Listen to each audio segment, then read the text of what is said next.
Bonjour tout le monde, j'espère que vous avez passé une belle semaine, une grosse émission aujourd'hui.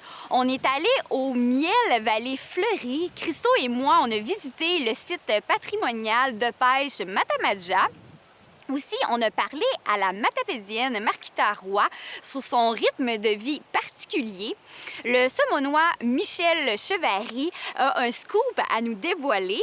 Et aussi, la présidente de la Chambre de commerce de la MRC de la Matapédia nous parle du port du masque.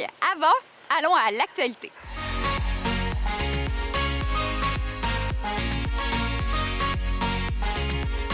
Nous sommes présentement avec la députée fédérale, Christina Michaud, qui est présentement à Ottawa. Oui, allô? Allô? Je suis à Ottawa, de retour en cette première semaine de vacances de la construction. C'est pas les vacances pour nous. Le Parlement siégeait hier et lundi, en fait, pour le dépôt du projet de loi C20. Donc, le gouvernement venait modifier la subvention salariale, puis il ajoutait aussi un revenu ou une bonification pour les personnes vivant avec un handicap. Alors, on a voté ce projet de loi-là hier, c'est pour ça que je suis ici. Puis jeudi et vendredi, j'ai le comité de la sécurité publique où on va étudier la question du racisme systémique. Donc, c'est pour ça que je suis ici cette semaine, mais bien contente d'être de retour à Ottawa. Oui. Puis, par rapport à la région, des bonnes nouvelles, finalement. Les bureaux de Service Canada vont ouvrir, mais seulement à Rimouski et Gaspé, je pense. Hein? En fait, j'ai eu la nouvelle hier. Comment ça fonctionne? Ils vont y aller par différentes phases. Alors, on espère qu'au final, tout réouvriront, là, mais pour l'instant, dans la phase 1, en région, dans notre région, du moins, il y a Rimouski et l'autre, c'est Gaspé. Exactement. Donc, Gaspé, dans la phase 1, ça va être à peu près à la mi-août qu'ils vont réouvrir. Puis par la suite, on devrait avoir des nouvelles pour les autres phases. Mais c'est quand même une bonne nouvelle pour des gens qui attendaient d'avoir un service en personne au bureau de Service Canada. Bon. Donc, on a encore un mois à attendre, puis après, ça va commencer à débouler. Là. Bureau après bureau, ça va ouvrir, c'est ça? Exactement. Ils ont ouvert 3 bureaux au Québec dans les dernières semaines. Je pense qu'ils ont vu que ça se faisait bien, que ça fonctionnait avec les gens qui arrivent, que les distanciations physiques, les masques, tout ça. De toute façon, les masques sont maintenant obligatoires. Donc, je pense que c'était normal qu'on procède à la réouverture. On le demandait depuis assez longtemps. Oui. Et la population aussi le demandait. Donc, bonne nouvelle hier. Oui, vraiment. Une autre bonne nouvelle, Air Canada va rembourser les détenteurs de billets sur les liaisons aériennes régionales abandonnées, comme l'aéroport de Montjely. Oui, c'est quelque chose qu'on déplorait depuis longtemps, en fait, quand le gouvernement est venu en aide aux différentes entreprises. Il est venu en aide à Air Canada comme aux autres, mais on se demandait pourquoi il ne disait pas à Air Canada, à condition que tu rembourses les billets d'avion aux gens. Et ça ne se faisait pas. Là, maintenant, après l'annonce de l'abandon des régions, on coupe 30 lignes aériennes, 8 escales régionales. Donc, là, il y avait des gens qui se retrouvaient avec plus moyen de faire, par exemple, Gaspé-Montréal, et en plus avaient acheté un billet et n'étaient pas remboursés de ça. Alors là, Air Canada, au moins, fait une part des choses, rembourse les détenteurs de billets qui avaient justement acheté un trajet régional de la sorte. Donc, bonne nouvelle pour eux. Mais ceux qui avaient un billet, par exemple, Montréal-Paris, mais c'est probablement pas remboursé encore. Oui. Mais c'est ça, c'était une double mauvaise nouvelle pour nous en région. Au moins, on va être remboursé. Ça, c'est une bonne nouvelle. Une autre, aussi, là, je pense qu'à on a une travailleuse de rang qui a commencé cette semaine, là, dans la région. Exactement. Très bonne nouvelle. On travaillait sur ce projet-là depuis quand même plusieurs mois. En fait, c'est l'UPA Bas-Saint-Laurent, c'est l'ACFA, au cœur des familles agricoles, qui est largement financé par le ministère de l'Agriculture du Québec. Alors, on a embarqué dans ce projet-là avec l'UPA, moi et Maxime Blanchet-Jonca, qui est député de Rimouski. Puis il y a également les députés provinciaux, là, Harold Lebel de Rimouski, Pascal Bérubé, puis d'autres des organismes qui ont embarqué, des jardins, par exemple. Alors, tout ça fait en sorte qu'on va pouvoir offrir 2 travailleuses de rang pour tout le Bas-Saint-Laurent, donc une au secteur ouest et une au secteur est. Secteur est, c'est une fille qui est originaire de la Métis, Sabrina Beaulieu, qui va être chez nous. Donc, c'est super facile. Soit aller directement sur le site de l'ACFA pour avoir accès, mais sinon, Sabrina s'est créé un Facebook professionnel, donc on peut la rejoindre directement par Facebook. Donc, si c'est vraiment un service pour les agriculteurs, on parle de travailleuses de rue, des fois, des gens qui viennent en aide aux gens dans la rue, là, travailleuses de rang pour les agriculteurs qui vivent du stress, que ce soit financier, tout ça, qui n'ont pas nécessairement le temps d'aller chercher de l'aide. Donc, Sabrina sera là pour eux, pour aller directement sur le terrain. Donc, elle se rend chez eux. Et des fois, on n'est pas à l'aise d'aller chercher l'aide directement nous-mêmes. Donc là, comment ça fonctionne? Bien, n'importe qui pourrait appeler pour une autre personne. Alors, c'est un peu comme ça que ça fonctionne. Avec mon bureau de député aussi, les gens peuvent venir directement au bureau, dire mon cousin, mon oncle, mon voisin a l'air d'avoir envie de parler. Des fois, c'est juste ça. Donc, on peut appeler pour une autre personne, puis Sabrina va se rendre sur le terrain. Tout est confidentiel, bien entendu. Donc, tu pourrais appeler pour quelqu'un que tu connais, un agriculteur ou une agricultrice, et je ne saurais pas que c'est toi qui as fait l'appel. Donc, c'est assez bien pour ça. Je pense que c'était nécessaire d'avoir un travailleur ou une travailleuse de rang chez nous. C'est quand même un grand territoire là, qu'elles vont couvrir, mais le financement du gouvernement du Québec va être récurrent et c'est ce que le ministre Lamontagne est venu annoncer la semaine dernière à Rimouski. Donc, pour avoir plusieurs travailleurs de rang au Québec, mais bon, 2 au Bas-Saint-Laurent, c'est une très bonne nouvelle pour nous. Oui, parce que c'est difficile ces temps-ci pour eux, tous ceux qui sont dans le domaine de l'agricole. Puis, je ne savais pas que c'était aussi comme un peu comme un centre d'appel, finalement, comme Info-Suicide ou peu importe. Mais là, on a ça pour les agricoles, c'est les fermiers et tous ces gens dans ce domaine-là. C'est vraiment une bonne idée. Dans la vallée de la Matapédia, là, on est passé depuis le début, on est à moins 5 cas de COVID-19. Là, on est rendu à 5. À 5, oui. Là, on le voit, c'est les vacances de la construction. La Gaspésie n'a jamais été aussi populaire. Je voyais justement aux nouvelles, c'est mort à Montréal. En ville, il n'y a pas grand monde. C'est normal, les gens s'en viennent dans les régions. Donc, il faut redoubler de prudence. On dirait qu'on oublie vite, là, on pense qu'il n'y en a plus de COVID, mais non, on est rendu à 5 cas dans la Matapédia actifs. Donc, il y en a eu une 60aine depuis le début, mais 5 cas actifs et ça risque de continuer à augmenter. Là, le port du masque est obligatoire, ça risque de rester comme ça pour plusieurs mois. Alors, il faudra s'habituer, mais il faut vraiment redoubler de prudence, surtout en ce temps des vacances où il y a plusieurs nouvelles personnes qui arrivent de partout au Québec. Alors, je fais un petit rappel là, à la population d'être prudent, de continuer de se laver les mains. On dirait qu'on oublie vite nos réflexes, mais il faut continuer de faire ces petits gestes-là. Puis s'assurer qu'on n'a pas une deuxième vague à l'automne qui sera obligée de nous reconfiner. Là, c'est pas ce qu'on veut. Oui, il ne faut pas oublier parce qu'il y a beaucoup de gens qui descendent présentement juste à la 132 au centre-ville d'Amqui. Là, on le sent. Là. Aux Lumières, là, il y a un bouchon. Il y a vraiment beaucoup de monde là, qui circule. Donc, oui, effectivement, c'est important de rester vigilant. Bon, bien, merci beaucoup, Christina Michaud, députée fédérale de notre région. Puis on se voit la semaine prochaine. Oui, merci. À la semaine prochaine. Merci, au revoir. Je suis présentement avec le député provincial Pascal Bérubé. Bonjour, M. Bérubé. Bonjour. Le premier ministre était de passage la semaine passée dans le Bas-Saint-Laurent, puis il n'est pas arrêté ici. Et aussi, il y a des élus comme les préfets des MRC de la Métis, de la Matapédia et de Matane qui se disent déçus parce qu'ils n'ont pas reçu d'invitation. Oui, bien évidemment, on est toujours heureux d'accueillir un premier ministre dans notre région, mais il faut savoir que cette visite-là, qui avait l'air d'un rendez-vous régional, était avant tout un rendez-vous local. C'est-à-dire qu'il n'a rencontré que les élus municipaux du comté de Rivière-du-Loup-Témiscouata. Donc, les élus de la Matapédia, de la Matanie, de la Métis n'ont pas été invités, mais pas plus ceux de Rimouski, ni ceux du Kamouraska, qui sont quand même représentés par la ministre responsable de la région, de la CAQ. Alors, c'est comme ça que ça s'est passé, et c'est la même chose partout au Québec. Donc, il n'y a pas eu d'exception. Il y aura d'autres occasions d'accueillir le premier ministre, mais dans le format qui était prévu par le premier ministre. C'est comme ça que ça se passait. J'ai validé ça avec le directeur de cabinet du premier ministre directement. C'était leur façon de faire. Donc, dans la tournée du premier ministre, il va visiter 17 comtés au Québec et il y a 125 comtés. Alors, il y a énormément de circonscriptions qui ne seront pas visitées. Il y aura d'autres occasions. Il est venu à Matane l'an dernier. Je souhaite qu'il puisse venir dans la Matapédia aussi. Mais au-delà des visites, parce que celle-là, cette tournée régionale, disons-le comme ça, c'était surtout pour parler du projet de loi 61. Et le premier ministre disait qu'il était bien déçu qu'on ne l'ait pas adopté. Bien, c'était une mauvaise loi. C'est pour ça qu'on ne l'a pas adopté.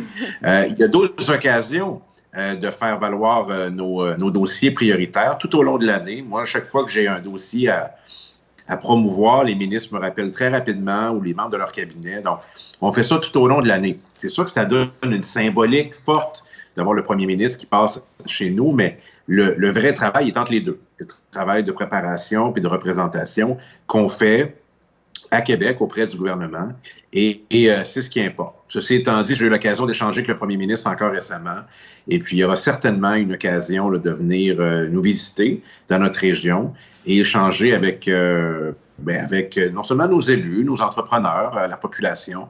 On a plusieurs beaux dossiers de développement économique à lui proposer.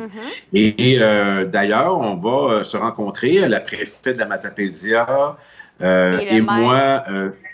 oui, de façon distincte. Donc, je vais rencontrer la préfète Chantal Lavoie pour faire le point sur les dossiers prioritaires de la Matapédia. Donc, notre plan de relance pour la Matapédia qu'on va proposer au gouvernement du Québec. Et je vais rencontrer aussi le maire d'Amqui, Pierre Damour, de façon distincte pour les dossiers prioritaires de la ville d'Amqui.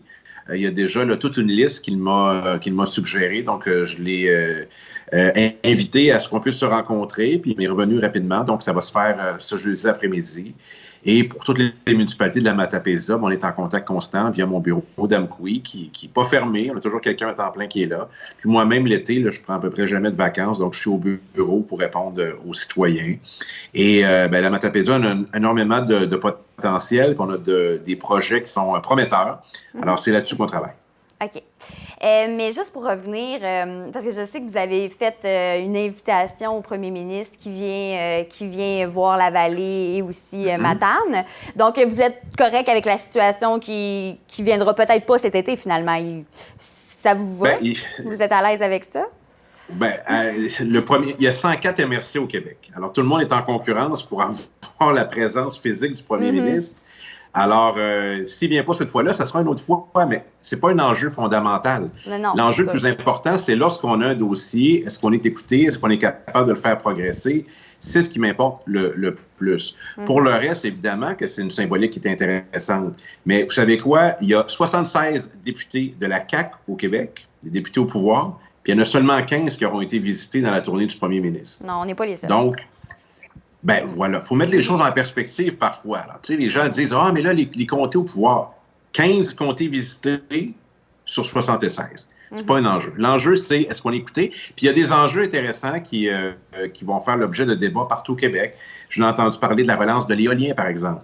J'ai entendu parler de la relance des centres locaux de développement que le Parti québécois avait créés puis que les libéraux ont abolis. Alors, ces enjeux-là vont toucher tout le Québec, mais certainement auront un impact chez nous. L'avenir du régime forestier, par exemple, ça a fait l'objet de discussions lors de son passage au Saguenay-Lac-Saint-Jean. Donc, on va suivre ça de très près. Ça nous touche dans notre région.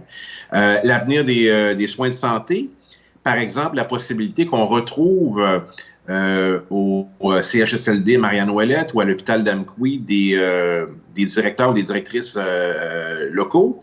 Ça, c'est intéressant aussi parce que ça nous donne davantage d'emprise sur notre réseau local. Donc, il y a beaucoup de choses à discuter. Et ces discussions-là ont lieu en continu avec le gouvernement de la CAQ, avec qui je maintiens d'excellents liens, et surtout avec le premier ministre. OK. On était à moins 5 cas de COVID-19 dans la Matapédia. Puis là, on a su hier qu'on est rendu à 5 cas. C'est sûr qu'on voit beaucoup de circulation présentement. Exemple, au centre-ville d'Amqui, là, on voit beaucoup de touristes qui passent sur la 132. Donc, il faut être encore plus vigilant. Le port du masque, se désinfecter les mains, il ne faut pas oublier. Oui. Bon.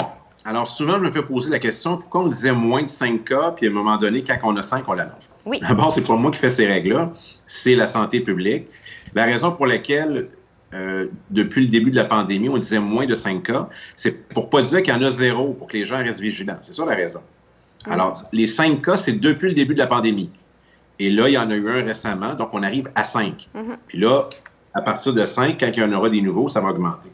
Ça veut dire que, essentiellement, c'est qu'on n'est pas à l'abri. C'est qu'on a eu 5 personnes atteintes du coronavirus sur le territoire de la Matapédia. Donc, ça existe sur notre territoire. Il faut être vigilant. C'est vrai qu'il y a beaucoup de monde parce que les touristes sont abondants sur le territoire là, de la Gaspésie touristique.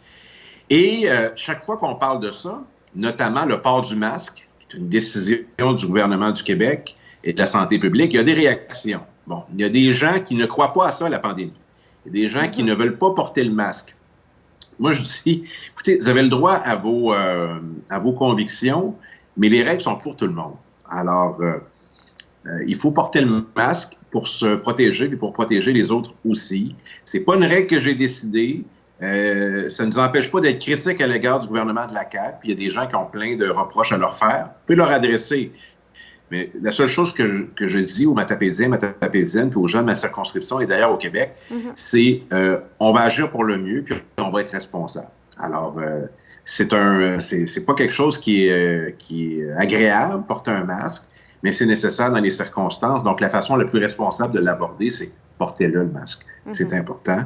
Et puis, c'est le seul message que je veux réitérer là-dessus, mais parfois, je mets des publications sur Facebook là-dessus, et là, il y a des gens qui en font une obsession.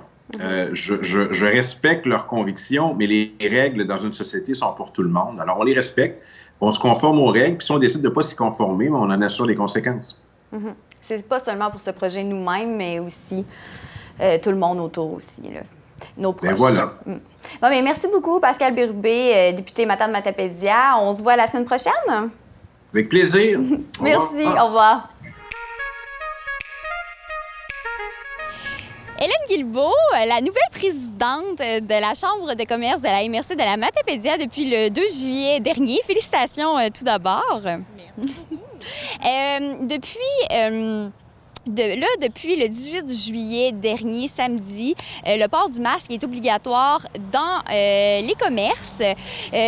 Tout d'abord, pour commencer, j'ai envie de savoir, les membres de la Chambre de commerce, les commerçants, comment ils vivent la situation? C'est sûr qu'au départ, quand ça a été annoncé, ça a été dur un peu de voir toutes les procédures à devoir entreprendre avec les clients, beaucoup. Mais en bout de ligne, je pense que les commerçants, ils étaient contents d'ouvrir leurs portes, ils étaient contents de recevoir du monde. Les vacances de la construction commencent. C'est là qu'on voit toute notre clientèle. Donc, oui, c'est des procédures de plus, c'est sûr, mais la plupart déjà utilisaient le masque dans le cadre de leur travail. Donc, il suffit juste de pouvoir passer le message aux clients pour la suite. Et somme toute, je pense que ça s'est bien passé en fin de semaine de ce que j'ai pu voir sur le terrain. Là. Oui, est-ce que les clients suivent la réglementation? C'est très, très, très surprenant. Moi, je suis vraiment satisfaite des consommateurs locaux, vraiment. On a été très, très bien conscientisés ici. Puis on peut le voir avec le nombre de cas qu'on a ici dans la région. On est vraiment là, les champions au Québec, je pense. Là. Donc, vraiment, le tout, c'est bien fait, c'est bien intégré auprès des clients. Il n'y a pas eu trop d'altercations ou quoi que ce soit. Et les clients sont compréhensifs et on invite à continuer d'être compréhensifs. Pour l'instant, il n'y a pas de contravention. Pour l'instant, on fait seulement comme avertir les clients, puis s'ils n'ont pas le masque, ils sortent. Ou vous en avez... Est-ce qu'il y a des commerçants qui en ont au cas où? C'est juste le temps que les clients s'habituent, en ont. Au cas où si un client rentre, il n'y en a pas, on peut en prêter un, en donner un. Oui, effectivement. Puis il y a même des commerçants qui en vendent. Je vois dans plusieurs commerces qu'il y a des masques à proximité de la caisse, si vous l'avez oublié, ou des trucs comme ça. Donc, c'est super intéressant là-dessus, là, les belles initiatives que les commerçants ont prises. Il y en a qui font des masques maison, qui les distribuent aux clients aussi. Donc, ça permet en même temps de faire une belle petite publicité locale aussi, pourquoi pas. Mais toujours est-il, c'est notre santé qui est primordiale dans tout ça. On est responsable de notre santé, on est responsable du bien-être aussi collectif et de la santé commune. Donc, on se doit de respecter tout ça afin de ne pas amener le virus chez nous, puis de protéger les gens autour de nous, nos aînés, nos enfants, notre famille. C'est très, très, très important. Présentement, il y a comme une ambiguïté. On a comme entendu parler par la CNESST que peut-être que les masques en tissu, ça marcherait pas finalement. Oui, les masques en tissu, dans le fond, selon la CNSST, ne fonctionneraient pas pour les employés qui travailleraient en public. Sauf que, bon, en tout cas, on est encore en notion d'ambiguïté parce que l'article a été retiré. Il y a eu appel face à tout ça. C'est sûr, la plupart des commerces ont déjà un écran protecteur qui empêche justement la distribution potentielle d'un microbe X. Donc, le masque, à ce moment-là, à tissu, à mon avis, mais c'est sûr, je ne suis pas gestionnaire de la CNSST, malheureusement, j'aimerais bien ça. Mais c'est ça, le fait qu'on a un écran protecteur permet vraiment là, de résoudre une grande partie du problème. Parfait. Bien, merci beaucoup. Hélène Guilbeault, présidente de la Chambre de commerce de la MRC de la Matapédia. Merci beaucoup. Je suis présentement avec un citoyen du Lac-aux-Saumons, Michel Chevary. Hey, bonjour. Bonjour. On est présentement aussi sur le quai du Lac-aux-Saumons. Puis, Ouais. tu as quelque chose à m'annoncer? Ben oui. À annoncer pour la vallée de la Matapédia au complet. Oui, c'est pas rien qu'une portée pour les gens Ouais. de Lac-aux-Saumons. Je pense que c'est l'ensemble de la Matapédia qui va être gagnant et heureux d'apprendre que Comédie sur mesure va venir chez nous prochainement, du 10 au 16 août prochain. On a été chanceux, on a été retenus pour pouvoir accueillir un artiste, un comédien qui va venir 4 jours de temps dans notre village, vérifier tout ce qui se passe, prendre les informations, aller voir nos gens, nos commerçants, tous nos attraits touristiques. C'est vraiment une belle activité qu'on va réaliser avec VTV. OK, c'est ça. C'est avec VTL. Ouais. Puis, Comédie sur mesure, avant de dire l'humoriste ou l'artiste là, qui va venir, peut-être juste expliquer c'est quoi Comédie sur mesure? Ben, c'est ça, c'est 7 villages qui sont visités au Québec durant l'été. Une humoriste vient ici durant le tournage, puis prend des notes, regarde un petit peu ce qui se passe, va l'interviewer des gens. Puis au bout de ces 2 jours de tournage, exemple, le jeudi soir, on sait déjà que cet humoriste-là va venir faire un spectacle extérieur, donc c'est ouvert au grand public, c'est pas limité rien qu'aux gens de Lac-aux-Saumons, c'est vraiment ouvert à tout le monde du Québec, à tous les visiteurs qui sont de passage à notre belle vallée, dans notre beau village, dans notre beau parc. Ça va être ici directement. Fait que les tournages, c'est environ 2 à 3 jours, mais on sait tout de suite que le jeudi soir, le 13 août. 13 août, parfait. Ouais, c'est ça. Ça va être le show qui va être présenté par notre humoriste. Puis tout le monde est invité, puis vu que c'est à l'extérieur, c'est ça, au niveau mesures sanitaires et tout, avec le COVID-19, ça va... Oui, c'est ça. C'est sûr, ça va être de mise. Là, tout ce qui est législation autour de ça va être respecté. C'est difficile, mais en même temps, on va être conforme et on va offrir aux gens une sécurité vraiment sur les lieux. Puis ça va être diffusé, l'émission va être diffusée à l'automne. À l'automne, c'est en plein ça. On n'a pas les dates exactes, là, Non. mais on nous dit au niveau de la production, ça va être au courant de l'automne sur VTV. Non, c'est ça qui est plaisant, c'est que cet été, il n'y a pas eu de festival, rien, malheureusement, mais les tournages reprennent tranquillement. Puis toi, finalement, t'es un citoyen du Lac-aux-Saumons. Ouais. T'as pas fait ça pour... Non. dans le cadre de ton travail, tu as juste décidé Ouais, c'est en plein ça. de faire cette demande-là pour les gens. C'est vraiment gentil de ta part. Ben écoute, je pense qu'à Lac-aux-Saumons, c'est ça. Lac-aux-Saumons est un village vraiment engagé au niveau des citoyens. On est fiers de notre place. Lac-aux-Saumons s'est développé au fil des dernières années. On pense à notre parc du Centenaire où on a eu des projets qui se sont réalisés, exemple les jeux d'eau, la marina, ce qu'on se trouve présentement avec le centre nautique, le camping. On a la fête des guitares, justement, annuellement, qui vient chercher beaucoup de touristes. Mais malheureusement, cette année, dû au COVID, on a dû tout annuler nos festivités. Mais c'est de là que cet hiver, je me disais, qu'est-ce qu'on pourrait faire dans notre beau village? Puis, durant la période de confinement, justement, j'étais à Simon-Divan, puis j'ai vu une pub passer à VTV en disant, écoute, tu penses que ton village peut accueillir quelqu'un, envoie-nous ta demande. Fait que de fil en aiguille, j'ai rempli le beau formulaire qui venait sur une page sur Internet, puis je te dirais que la réponse était assez instantanée. J'ai eu un email, j'ai eu un email tout en me disant, oui, on aimerait aller chez vous. Fait que là, tout de suite, on veut savoir c'est quoi l'engagement de tout ça, parce que on sait qu'en festivité comme ça, il y a toujours des coûts qui sont rattachés à ça. Mais surprenant, il n'y a aucun coût qui est rattaché, donc ça ne coûte rien. Tout ce que ça nous coûte, c'est notre beau décor naturel et nos gens de Lac-aux-Saumons qui vont être présents. Oui, puis toi, tu t'investis aussi beaucoup, tu t'impliques, là, tu te parles à des gens de Lac-aux-Saumons, puis là, tu es en train de regarder avec l'équipe de l'émission là-bas à Montréal, qu'est-ce que vous allez pouvoir... Parce que toi, tu vas leur faire visiter, finalement. c'est ça. région. Ben oui, le but, lac au saumon. le lac au saumon va être visité de fond en comble. Puis là, ben, c'est sûr et certain qu'ils sont à la recherche présentement de personnes qui pourraient être figurants. On parle souvent de personnages. On a des activités qui sont assez uniques pour le lac au saumon aussi. On a des mets qui sont uniques à notre région qu'on va faire découvrir également. On a de la monnaie unique aussi qu'on va faire découvrir. Je ne veux pas tout brûler les scoops non plus de ce qui va s'en venir, là, mais c'est assez laborieux comme travail, mais je le fais bénévolement comme citoyen engagé et fier saumonois. Puis c'est vraiment génial parce qu'à quelque part, à quelque part, la cause je toujours dit c'est un diamant brut qui reste juste à peaufiner un petit peu. Puis d'année en année, le conseil municipal investit des bonnes sommes dans le développement, puis ça porte ses fruits. On en regarde aujourd'hui, là, même s'il n'y a pas de fête des guitares, le camping se passe régulièrement, il y a du monde. Là. On a nos jeux d'eau que les gens de la Société locale de développement ont tellement travaillé fort. Oui, nous, à TVC, on est venu fin juin, début juillet, on est venu faire du kayak. C'est le camping du lac au saumon, le parc, ici, l'eau, c'est vraiment, c'est super baignable aussi maintenant. Ah oui. Tout est beau, puis c'est tranquille aussi, parce que j'ai l'impression que c'est encore, les gens savent pas trop qui a vraiment évolué dans les dernières années. Là, puis, c'est vrai. Je dis encore, c'est un diamant qui est vraiment brut, il reste juste à le peaufiner. Vraiment. Mais plus ça va, plus les gens s'approprient le lac au saumon. Puis c'est pas juste les gens de lac au saumon qui viennent sur le quai. Là. Je m'aperçois au fil du temps qu'on a vraiment des visiteurs. On a des immatriculations du Nouveau-Brunswick, j'ai vu de l'Alberta, de l'Ontario.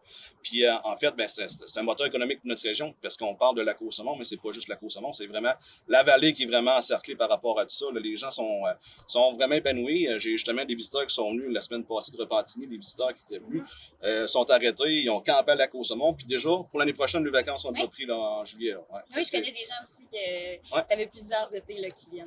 Donc là, on parle. Je suis sûre que les gens à la maison, ils se disent, on va-tu savoir c'est qui l'humoriste? Oui, c'est ça. Donc, je te laisse aller. Finalement, c'est ça, on est vraiment contents. Là, on a travaillé fort pour avoir un artiste, un humoriste en même temps de renom. Donc, c'est Mario Tessier qui va venir nous rencontrer durant le tournage. On est excités parce qu'on sait que Mario, c'est une bête de scène. Mario Tessier, pour mettre les gens... C'est rouge. C'est rouge dans les grandes gueules. Les grandes gueules, qui était avec José Godet. Ouais.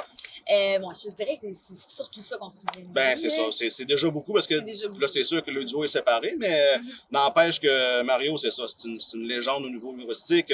C'est un gars c'est un gars du peuple. C'est un gars qui va venir à lac au saumon. C'est pas un gars qui va être difficile d'approche. Je pense que ça va être facile avec lui de venir faire des belles scènes de notre beau village. Donc, c'est Mario Tessier qu'on va voir le 13 juillet au soir. Son show, c'est ça, va être strictement sur toute la matière, le contenu que tu vas avoir fait visiter finalement dans le lac au lac au saumon. Pour lui pendant les 2 jours. C'est 2 jours. C'est 2 jours, oui. L'équipe technique est d'ici 4 jours, mais vraiment, le tournage va se passer en 2 jours. De ce qu'on m'expliquait à la caméra, c'est 4 séquences et demie, donc ça va être une émission d'une demi-heure, je ne me trompe pas. C'est beaucoup de tournage, mais c'est c'est beaucoup condensé. Mais on a tellement de choses à dire à lac au saumon. Écoute, quand j'ai envoyé mon premier email pour lui expliquer un petit peu c'était quoi, parce que là, elle me rappelait, elle dit ça marche pas. Je voudrais vraiment checker, regarder de A à Z vraiment ce que tu m'écris, parce qu'il y en a vraiment trop. C'est ça. On a du contenu dans la vallée. On a du contenu, c'est ça. Fait qu'on est obligé de couper des places, c'est sûr et certain. On ne veut pas décevoir personne parce que c'est facile, je pense, de pouvoir tout propulser cette belle chose-là, mais c'est aussi facile de décevoir des gens. Mais c'est ce qu'on veut vraiment pas, ce qu'on veut mettre vraiment en avant, c'est notre beau village et notre belle vallée. Mais regarde, le but, là, c'est vraiment de faire découvrir aux gens qu'est-ce qui est de lac au saumon, puis un petit peu d'où est-ce qu'on vient à lac au saumon, parce que des fois, on oublie nos racines, c'est important. Lac au saumon, là, c'est un peuple acadien qui l'a comme développé au début de tout. Là. C'est purement des Acadiens qui sont arrivés ici et qui ont développé ça. Puis en même temps, si on va avoir une petite tranche dans l'émission qui va être reportée à ça. Puis en même temps, c'est drôle, coïncidence, on tourne durant les festivités des fêtes acadiennes. Du 10 au 14, là, la date est exactement là. La journée des Acadiens, ça va être là. Donc, il y a vraiment un bon timing. Merci beaucoup, Michel Chevalier. Grâce à toi, on va avoir une émission de télé au lac au saumon. Merci. Puis on vous invite le 13 août, au soir, si vous voulez venir voir le show de Mario Tessier.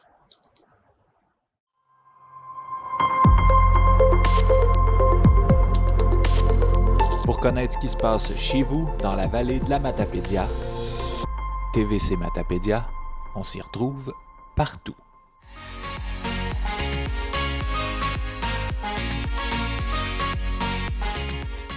Marquis Tarois, merci beaucoup d'avoir accepté mon invitation.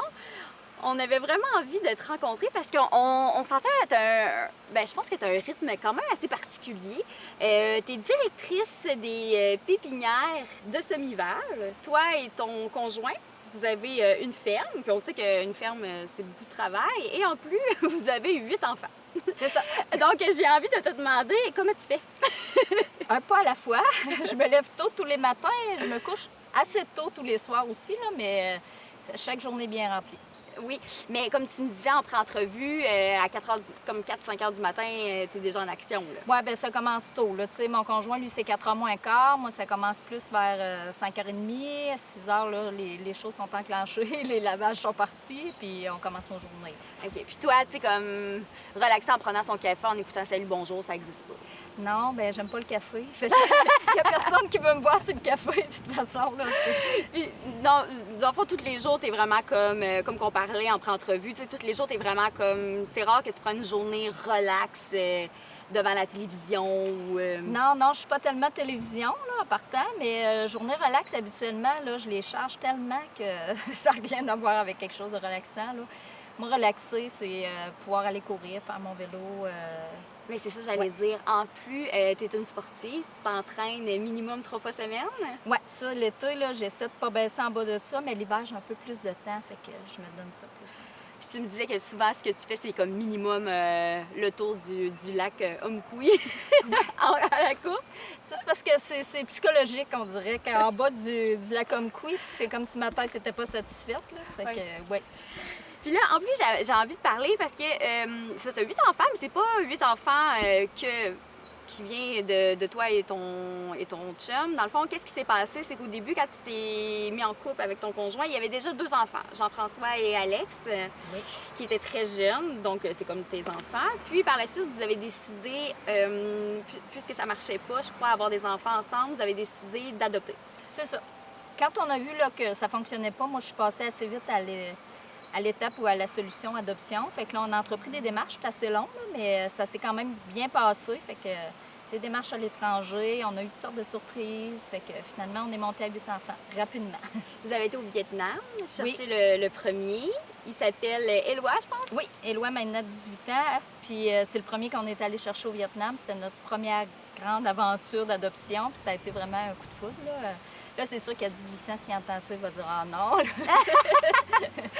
Puis quand vous l'avez pris, quand vous l'avez adopté, il y avait 9 mois, Oui, je crois? 9 mois, OK. oui. OK. Puis, qu'est-ce qui est spécial aussi, c'est que vous avez tellement aimé l'expérience que vous vous êtes dit... C'est ça que je vois tout le long de ton cheminement. J'ai l'impression que ton chum aussi, vous êtes comme ça. Vous êtes des énergiques tout le temps dans l'action. Tu sais, déjà, quand vous aviez Éloi, vous étiez déjà prêt à remplir les papiers pour adopter encore. On est assez intense dans la vie. Puis quand on a vu que c'était, tu sais, ça avait pris 29 mois, dans le fond, tout le processus pour Éloi, mais on s'est dit, c'est sûr que si on veut continuer à former notre famille, il faut qu'on entreprenne des démarches immédiatement. Donc, au retour avec Éloi, là, le temps de placer nos choses, on a dit, on va partir un nouveau dossier. Fait qu'on a parti un nouveau dossier pour l'adoption. Puis là, bien, on avait une grosse surprise qui nous attendait, en fait.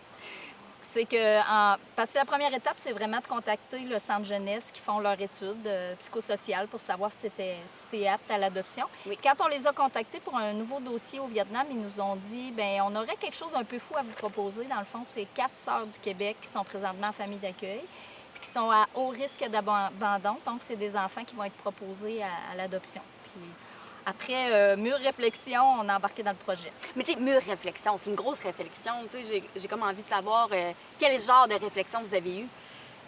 Ça dépend. Ça a dû être long, là, quand même. Là, Mais comme pas si long, parce que, premièrement, ils ne donnent pas tant le temps que ça de réfléchir. Puis, t'es mieux de pas trop réfléchir parce que tu peux pas tout imaginer ce qui t'attend, dans le fond.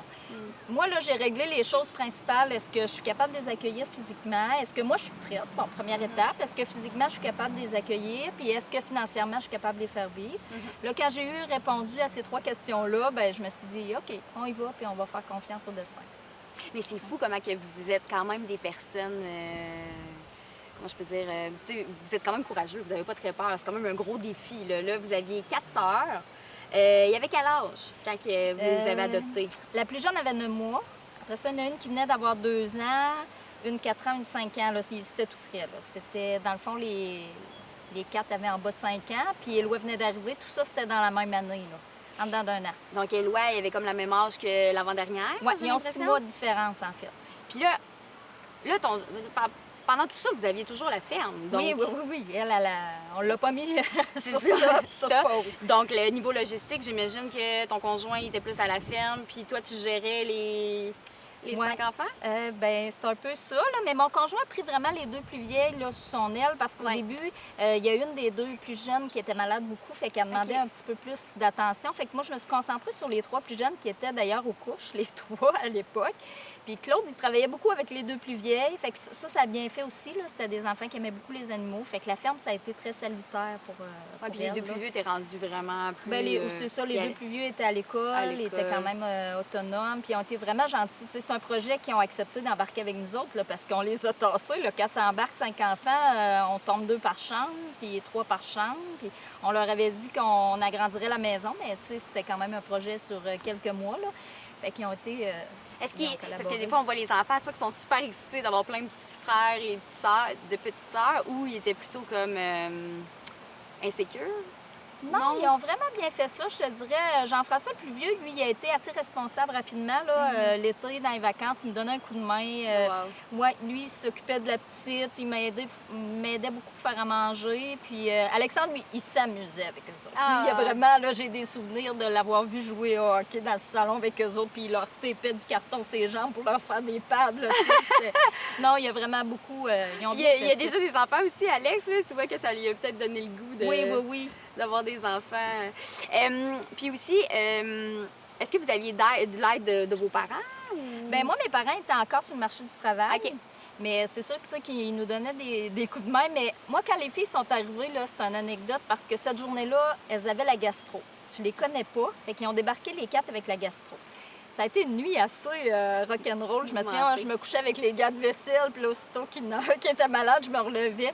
Puis là, le lendemain matin, j'avais appelé une voisine parce que ça faisait peut-être 2-3 ans que j'étais rendue dans ce rang-là. Une voisine que je connaissais pas tant, mais que je savais qu'il serait peut-être disponible. Fait que le matin, je l'ai appelée puis j'ai dit j'ai vraiment besoin d'aide ce matin. Là. Il y a des tas de linge partout. J'ai 4 enfants que je connais pas qui sont malades. Puis à partir de ce jour-là, ça a été comme un helper. Oui, c'est ça, là, tu sais. Une bonne initiation. Oui, puis elle était vraiment fine, puis elle a bien connecté avec les filles. Fait que quand j'avais besoin d'elle, je pouvais l'appeler. OK. Puis par la suite, là, c'était pas fini. Vous avez décidé encore combien d'années après? 4-5 ans, je pense? Oui, à peu près 4 ans. Bien, tu sais, dans le fond, on a décidé 2 ans après parce que c'est encore un dossier qui a pris 2 ans et demi. Mais nous, on avait vraiment eu le coup de foudre pour le Vietnam et l'adoption au Vietnam. On s'était encore dans votre tête. C'est ça, on s'était promis de retourner. C'est exactement. Donc, on a reparti un dernier dossier, puis on est allé chercher Bao. En fait, mon conjoint n'est pas venu avec moi. Je suis allée avec Alexandre, ma soeur, puis on est allé chercher notre petit Bao qui a bouclé la boucle de la famille. OK. Puis là, après ça, là, vous aviez vraiment l'impression que la boucle était fermée. Là, après ça. Je vais dire, comme on disait toujours, mon conjoint et moi, on s'est fait opérer là, ici. C'est ça. Et puis, Bao, avec quel âge? 18 mois, je pense? 18 mois quand il est arrivé. Oui, Bao. OK. Lui, c'était le party. Il est parti d'un orphelinat, il est arrivé chez nous, c'était plein d'enfants. Lui, il a du fun depuis ce temps-là. J'ai envie de parler avec toi parce que ça m'a vraiment un peu marqué quand on en parlait en pré-entrevue. Tu disais que des enfants qui arrivent avec le bagage adopté au Québec et adopté au Vietnam, c'est pas la même chose. Non, c'est très différent. Dans ce que moi j'ai constaté, c'est sûr que le Vietnam, c'est peut-être pas le pays non plus le plus défavorisé pour leurs enfants, les orphelins. Mais les enfants au Vietnam, ils n'ont pas vécu d'incohérence. Ils ont été abandonnés tôt. Il n'y a rien de cruel dans la façon de les abandonner.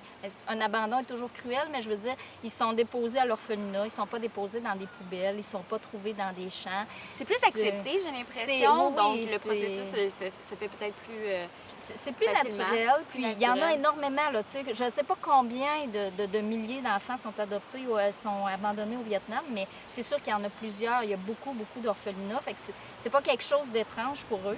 Puis les nounous sont très convenables aussi. C'est sûr que dans ces orphelinats-là, je suis pas sûre qu'ils ont toujours mangé à leur faim, mais il y avait une routine, il y avait des nounous qui étaient quand même aimantes, il y avait... la sécurité était là, il n'y avait rien de... Moi, j'ai rien vu de choquant, là. OK. Ouais. Puis au Québec, la différence, c'est qu'on a l'impression que c'est peut-être plus tabou, je sais pas. Donc le processus se fait peut-être plus difficilement. C'est qu'il y a un grand bout qu'on ignore. Hein? Tu sais, Ouais. comme Bao, quand il a été trouvé, il y avait encore son petit nombril, fait qu'il y avait quelques heures à voir, peut-être quelques journées. Tandis que les filles, bien, quand ils ont commencé à être retirées, qu'est-ce qu'ils ont vu, qu'est-ce qu'ils ont vécu, on ne sait pas, puis on ne le saura probablement jamais. Mais moi, ma plus vieille, Isu, quand elle est arrivée chez moi, elle avait 5 ans. Fait qu'elle avait déjà un vécu, elle avait déjà un bagage. Puis c'est des enfants qui sont un peu moins disponibles, je dirais, à l'adoption parce qu'ils en ont un père, ils en ont une mère, ils ont un nom, ils ont des images, ils ont des souvenirs. Fait que s'abandonner, c'est pas pareil, là, tu sais, non. Moi, les garçons, ils ont à peu près rien. J'ai Bao parfois qui va entendre parler vietnamien puis que ça va y rappeler un petit quelque chose. Là. On voit que ça réveille quelque chose, mais Éloi, absolument pas. Là. Tu sais, lui, sa vie a commencé la journée qui est arrivée à l'aéroport pour lui. Là, tu sais. Oh, oui, puis ça dépend aussi toujours du bagage des parents aussi pendant que la mère est enceinte aussi, comment qu'elle allait psychologiquement, physiquement aussi. Oui, il y a Ça doit beaucoup de faire choses une qu'on ne différence. sait pas, mais c'est sûr qu'au Vietnam, les raisons d'abandon sont quand même assez nobles, je dirais. Là, c'est que l'éducation est gratuite pour 2 enfants en ville et 4 enfants en campagne. Donc, les familles qui ont plus de 2 ou 4 enfants, souvent vont abandonner l'enfant parce que c'est très important pour eux de pouvoir éduquer leur enfant, leur donner une scolarité. Là, fait que souvent, les raisons d'abandon sont celles-là. Donc, ouais, c'est moins comme on ne sait pas trop qu'est-ce qui s'est passé, c'est comme plus clair. Là, comme, Ouais, ben c'est ils savent pourquoi que leurs parents C'est les ont ça. abandonnés. Il peut y avoir des histoires pathétiques, c'est sûr, là, mais Mhm. tu sais, on sait que les raisons ne sont pas nécessairement des troubles, là, Oui. des troubles de santé mentale ou Oui. encore des Puis troubles. encore, il y a le gène là-dedans aussi, que vous arrivez avec des enfants que même s'ils sont très jeunes, ils ont la génétique, ils ont aussi tout le bagage un peu inconscient. Moi, je crois à ça personnellement. Ah, là. c'est sûr qu'il y Qui a quelque chose. Là. Puis les Vietnamiens sont très, très fiers. Hein. Fait qu'ils sont fiers des enfants qui nous donnent en adoption. Pour eux, là, vraiment, ils nous le disent. Puis ils sont contents que ces enfants-là aient la chance de venir d'un pays où il y a quand même une possibilité d'aller à l'école, de pratiquer des sports. Puis jusqu'à dernièrement, là, on continuait d'envoyer des rapports puis des photos au Vietnam à chaque année parce que les gens étaient curieux là, OK. de connaître ce que devenaient nos enfants. Wow. En terminant, j'ai envie de te demander, parce que moi, de toute façon, en pré-entrevue, je me disais, bon, elle doit être fatiguée, elle doit être brûlée. Mais tu me disais que toi, au contraire, c'est qu'est-ce qui te mettait un peu en vie, là, du sens que dès que tu me disais que dès que tu te poses des questions, que ça roule un peu, parce que ça nous arrive tout au niveau psychologique, des fois, ça roule dans notre tête. Toi, ton truc, c'est que tu te mets en action. Oui, bien, tu sais, c'est sûr que moi, j'ai toujours une liste de choses qui m'attendent, fait que je suis pas obligée de me dire qu'est-ce que je ferais bien.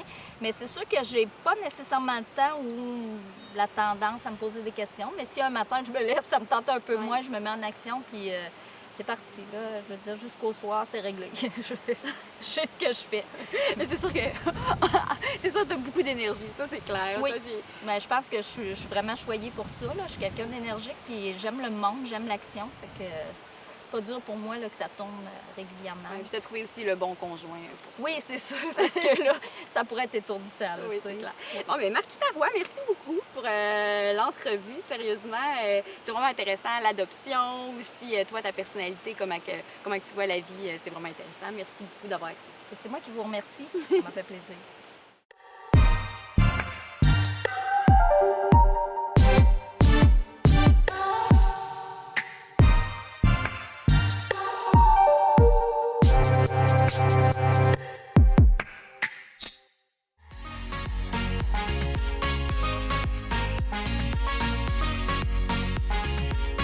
On est présentement chez Miel Vallée Fleury et je suis présentement avec la copropriétaire Joanne. Merci beaucoup d'avoir accepté qu'on vienne ici parler avec vous. Bonjour. On sait présentement que présentement les abeilles, ça va pas très bien. Vous, ça fait 20 ans que vous êtes ici, puis au début, ça allait très bien. Oui, très bien. Puis là, maintenant, vous en produisez beaucoup moins qu'avant. Beaucoup moins. Avant, on produisait 230 livres de miel par ruche. Maintenant, on en produit... L'année passée, on a fait 36 livres de miel par ruche. OK. Fait que c'est vraiment... Puis qu'est-ce qui crée la diminution d'abeilles comme ça? C'est que les gens font plus de foin. Le petit peu de foin qu'il y a, ils ne le laissent pas fleurir parce qu'ils se dépêchent de le ramasser pour qu'il soit meilleur pour le vache. Puis ils sèment beaucoup de maïs. Puis avec le maïs, ben, on a perdu notre certification biologique. Parce qu'il y en a partout dans la vallée. OK. Donc, vous voulez rester biologique, Oui. mais là, il n'y a pas moyen parce Pas que moyen. maintenant, vous mettez un produit qui fait que c'est plus biologique, c'est ça? je pense? C'est les néoniques. Ouais. Le néonicotinoïde, C'est ça. C'est ça qui fait que nos abeilles, ils meurent quand s'ils vont butiner sur la goutte Oui. d'eau, et leur cerveau, il se rappelle même plus ce qu'elle est la ruche où il en meurt. OK, parce que ça obstrue. Oui. Comme. OK, c'est vraiment intéressant. Donc, là, vous avez différents produits que vous vendez. Je sais qu'il y a différents miels. Oui. Il y a du miel pur, miel crémeux, miel de trèfle aussi que j'ai Miel vu. de trèfle, miel de sarrasin, puis du miel forestier qu'on fait sur le parc Matane. Les abeilles vont butiner dans la fleur des pilas. OK. Puis les différents miels, vous conseillez quoi? Avec quoi? Comme, c'est comme du miel pur, c'est bon avec quoi? Du miel crémeux? C'est bon. Le miel, c'est bon avec tout. Le sarrasin, lui, il est bon avec les produits quand tu fais la cuisine asiatique. Oh! C'est là que c'est bon le plus. Puis ça dépend, il y a des gens qui aiment ça à la cuillère. Ça dépend du monde. OK. Parce que c'est un miel qui est très, très goûteux. Le miel de trèfle, c'est le miel qu'on passe partout. Le miel forestier, ben c'est notre petit miel à déguster parce qu'il est encore meilleur que les autres. Là. Oui. On le garde pour le déguster avec des choses qu'on aime beaucoup. Là. On ne le met pas dans le café. Dans le café, on va mettre le miel de trèfle. Là. Le miel de trèfle Ouais. qui est meilleur. OK. Ouais. Puis je pense que le miel crémeux, c'est bon aussi dans les desserts, je crois. Oui, le miel crémeux, il est bon en tartiner parce que ça coule Oui. pas sur ta tartine. Fait que c'est meilleur. Oui, parce qu'il est plus épais. Ouais.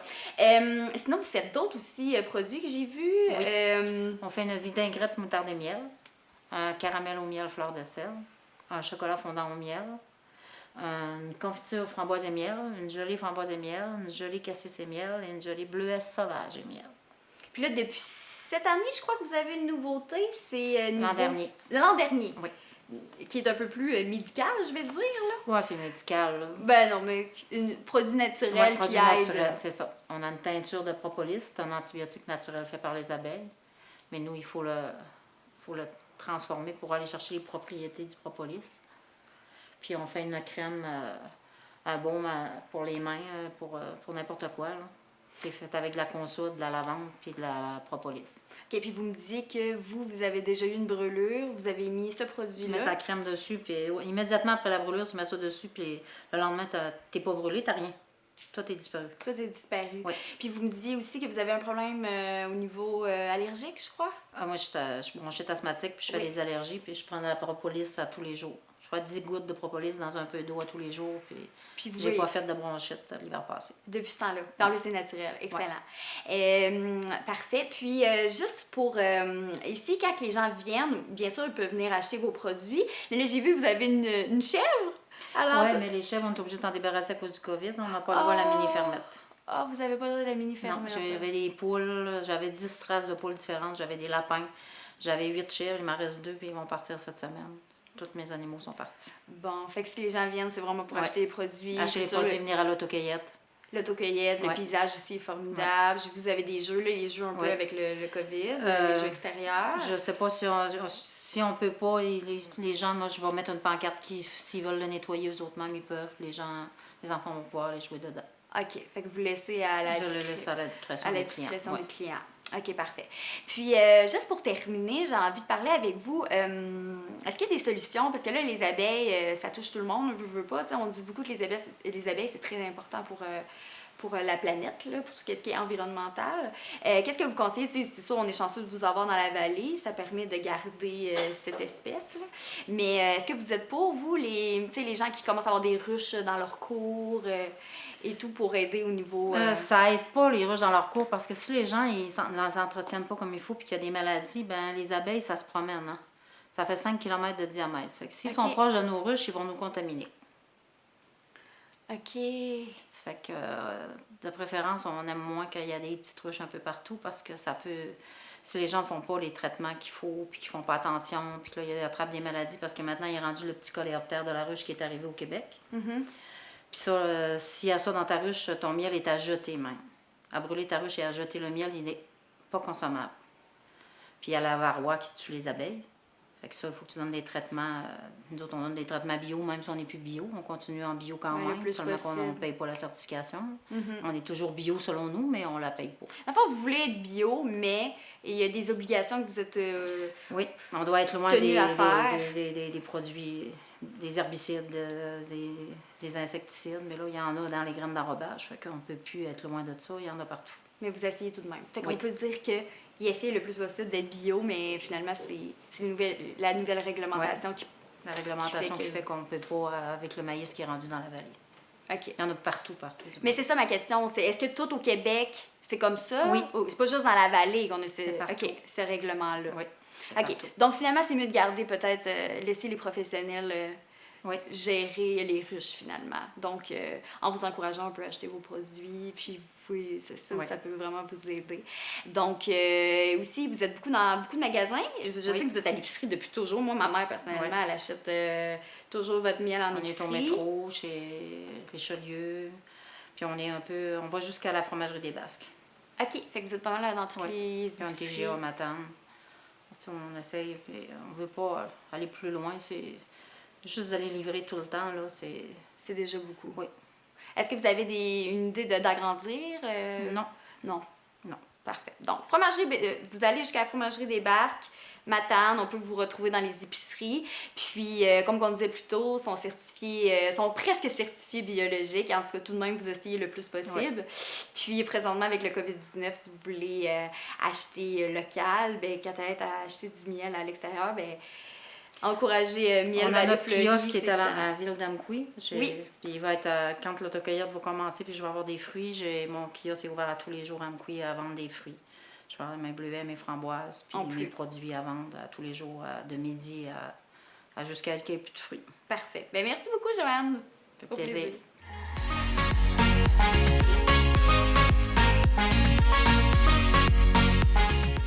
Pour l'activité de la semaine, on est présentement à Cousup School, À Métapédia, à Métapédia.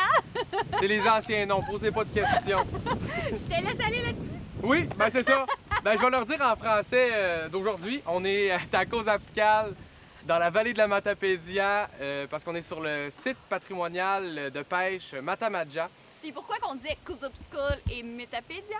C'est parce que, C'est parce qu'on l'a appris en faisant la visite. oui, qu'avant, Ouais. début des années 1900, dans le fond, ils disaient Cousup School et Métapédia. Métapédia. Yes, exactement. Donc, oui, on a décidé de vous présenter ce lieu-là cette semaine parce qu'il a été en rénovation longtemps, puis là, il vient de rouvrir. Il a commencé sa saison touristique un peu plus tard. Donc, allez-y, encouragez-les. Malheureusement, par exemple, petite chose importante, il y a aussi le musée du Dr Frenette qui est sur le même site, mais cette année, pour des raisons que je ne connais pas, il est fermé. Donc, on ne peut pas visiter la maison du Dr Frenette. Donc, c'est quoi le site patrimonial de pêche Matamadja? C'est très simple. Pourquoi tu ris? Matamadja. C'est très simple. C'est un ancien de camp de pêche privé qui a été... c'était des Écossais qui avaient ça. Ça a ensuite été racheté par des Américains. Ensuite, racheté pour devenir le site qu'on connaît aujourd'hui. C'était un site patrimonial, en fait. Et Dans le temps, aussi... c'était les gens beaucoup fortunés. Oui, c'est ça. Et qui mais allaient pêcher aujourd'hui, c'est un site patrimonial, c'est un site muséal, donc il y a moyen d'aller faire les visites.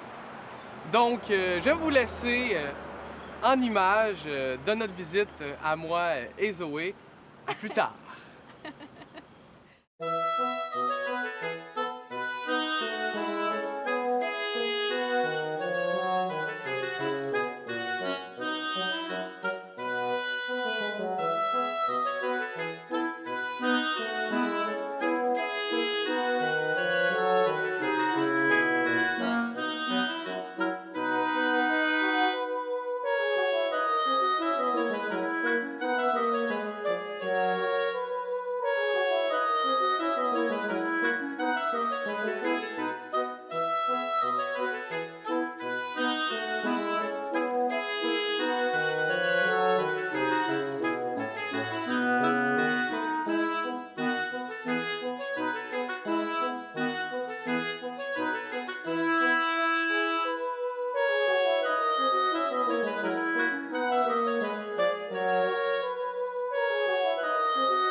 on est de retour, tout le monde. Allô, papa! Yes, je l'ai dit. Donc, petit retour sur l'activité. Moi, pour ma part, j'ai adoré... Enchaîne. Pour ma part, j'ai adoré la visite du musée. Ce que j'apprécie particulièrement de ce musée-là, c'est la passion qu'ont les guides. Oui. Tu vois qu'ils s'y connaissent dans ce qu'ils disent. C'est du monde d'ici. Ouais, c'est ça. Ils savent. À ce qu'ils disent. Puis tu leur poses n'importe quelle question, puis ils vont te répondre à leur façon. Puis tout. Donc, vraiment, des excellents guides. Aussi, pour n'importe qui veut s'y connaître un peu dans l'histoire de la Matapédia, de Causa Piscale, mais je trouve venez que ici. c'est un bel arrêt en allant vers la Gaspésie. Ouais. C'est un bel arrêt, ouais. C'est le fun parce que t'en apprends, c'est vraiment plaisant parce que t'en apprends un peu sur l'histoire en allant vers la Gaspésie. Puis en tant qu'Amkouyenne, j'en savais pas autant sur Causa Piscale. Ouais. Ben moi... Ça m'a... La ville a monté dans mon estime un peu. Donc, c'est sur ce commentaire de Zoé que va se terminer... Non, j'ai toujours aimé Causa Piscale. Ouais. C'est là-dessus que va se terminer Quoi faire en fin de semaine. Je vous invite à venir voir le site Matamadja pour en connaître davantage sur le camp de pêche ainsi que sur une petite partie de l'histoire de Causa Piscale. Donc, c'était l'activité de cette semaine. On se retrouve la semaine prochaine pour une autre activité. C'est ce qui termine l'émission. Il reste une semaine aux vacances de construction, alors tout le monde, on fait attention sur la route. Si jamais vous voulez revoir des capsules de l'émission, vous avez juste à aller sur notre page Facebook ou notre chaîne YouTube. Et si jamais vous voulez aussi nous suivre sur Instagram, on met quelques moments inédits. Merci beaucoup tout le monde et à la semaine prochaine.